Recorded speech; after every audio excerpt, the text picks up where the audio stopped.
magaalada Muqdisho ee caasimadda dalka Soomaaliya oo soo martay dhibaatooyin leh heerar kala duwan oo kala daran isla markaana aan saacado lagu soo koobi karin ka sheekeynta dhibaatooyinkaasi ayaa hadda magaaladu waxa ay marti gelinaysaa dib u dhis ballaaran inkastoo ay magaalada Muqdisho ay siyaabo kala duwan uga dhacaan qaraxyo kala duwan dilal qorshaysan iyo shirqoolo oo ay inta badan mas'uuliyadoodu sheegtaan dhaqdhaqaaqa al-shabaab ee ka soo horjeeda dawladda federaalka Soomaaliya haddana magaalada Muqdisho waa mid maalin walba ku sii talaabsanaysa horumar iyo dhismooyin dhaadheer oo qaab casriyeysan u dhisan iyadoona kaalmaha hore kaga jirta caasimadaha dhaca qaaradda Afrika ee ka soo kabanaya burburkii muddada dheer ku raagay dhibaatooyin badan ay soo martay oo ay soo mareen gobolada aysan u dulqaadan karin hasa ahaatee maanta waxaan moodaa iyadoo wixii oo dhan soo marin dagaaladii oo 27 sano socday iyadoo soo marin markaad fiiriso dhanka horumarka dhismooyinka ganacsiga iyo dadka wax ay ka fikirayaan wax badan isbedelay yani waxaad arkaysaa in ka badan magaalada inay ku soo kordhayaan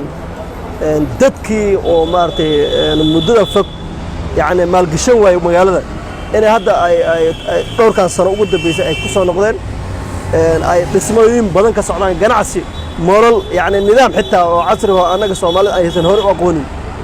bilicdii dhaadheera oo ay birisamaadkii caanka ku ahayd magaalada Muqdisho ayaa sidoo kale hadda kuwa dhisidoodu ay qabyo marayso kuwa dhisan iyo kuwa la filayo in dhismo lagu bilaabo wuxuu keenay maanta mashaariic badan magaalada Muqdisho ay ku soo kordhaan sida arkaysaan ereyadan noo dhow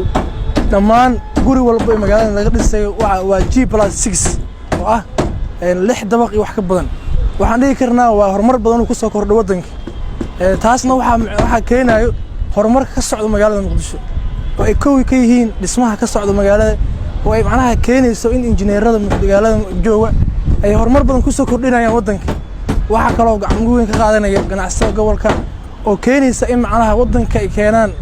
ilbaxnimo hor leh iyo dhismaha wadanka inuu kor u sii qaadno ma jirin dabaqada intaan la eeg ma dhisnayno before 5 sano ka hor ma dhisnay guriga intaan la eeg waxa ku soo kordhay dhismayaal aad u fara badan ay ka mid yihiin guriga hadda waxaan dhan arkaysan lambar 4 ka dhow hadda mashruucan wuxuu socdaa sanad iyo bar waxaan dhigi karnaa marka waxaan dhan waxay soo kordheen 2015 wixii ka dambeeyay dagaaladii kadib marka horumar weyn ay jiraan dhigi karaa aad u weyn baaxad weyn leh oo mug weyn leh wadankan aad u isku hormaraya dadka guntiyada lacagta ku haysta bangiyada islaamid ku iloobay inay ka soo furaan oo shacabka ay shaqo u abuuraan intii yareeda magaaladu shaqeeyay Muqdisho waa isbedeshay kor marka laga eego farax ayaa qabanaya ninkii dalka u dhashay magaalada Muqdisho ee caasimadda dalka Soomaaliya oo ay ka dhacaan waxyaabo fara badan oo liddi ku ah ammaanka dalka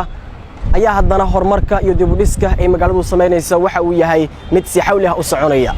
daartan aan hadda saaranahay ayaa waxa ay ka mid tahay dabaqyada dhaadheer ee ku yaala Muqdisho marka dusheeda saaran tahay waxa ku muuqanaya bilicda magaaladu ay leedahay Maxamed Ibrahim Bulbul SBC TV Muqdisho.